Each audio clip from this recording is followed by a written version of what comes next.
বগুড়ার দুপচাঁচিয়া উপজেলার ধাপেরহাট জেলার বড় পশুর হাট। এবার পশুর সরবরাহ বেড়েছে কয়েক গুণ। দূর দূরান্ত থেকে হাটে এসেছেন ব্যাপারী। হাটবারে প্রায় শতাধিক পশুসহ ট্রাক যাচ্ছে ঢাকা, চট্টগ্রাম, সিলেট সহ অন্যান্য জায়গায়। দাম নিয়ে সন্তুষ্ট বেশিরভাগ ক্রেতা বিক্রেতা। এখন মোটামুটি অবস্থা ভালো, কিন্তু গরুর দামটা একটু কম, আশা অনুরূপ দাম পাচ্ছি না। 20,000 30,000 টাকা খিলাতে গেছে আমাকে।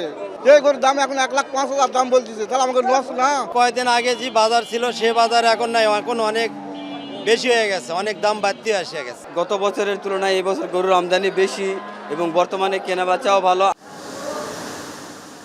জেলায় খামারগুলোতে এবার চাহিদার তুলনায় বেশি পশুপালন হয়েছে। তবে পশুখাদ্যের দাম বাড়ায় এবার লাভ কম হতে পারে শঙ্কা খামারিদের। ক্রেতা আকর্ষণে কুরবানির পশুর সাথে বিভিন্ন উপহার দিচ্ছেন অনেক খামারি। এই খামার থেকে যারা গরু ক্রয় করছেন তাদেরকে বিশেষ কিছু সুবিধা দিচ্ছি।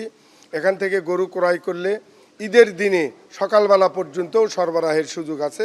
আমরা যদি ঘাস, কোল, গোড়া, বসি এগুলো যদি আমরা একটু কম দামে কিনতে পারতাম তাহলে আমরা লাভবান হতে পারতাম। প্রাণী সম্পদ বিভাগ বলছে, পশুদের জৈব খাবার, রোগবালাই চিহ্নিত করে ঔষধ সহ খামারিদের দেওয়া হচ্ছে বিভিন্ন সহায়তা। এছাড়া পশু কেনাবেচার উপর নজরদারির কথা জানান প্রাণী সম্পদ কর্মকর্তা।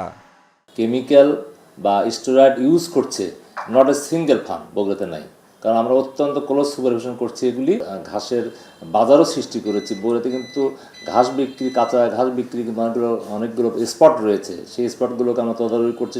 বগুড়াতে এবার 7,46,842টি কুরবানি উপযোগী পশু রয়েছে। মাজিদুর রহমান, এখন বগুড়া।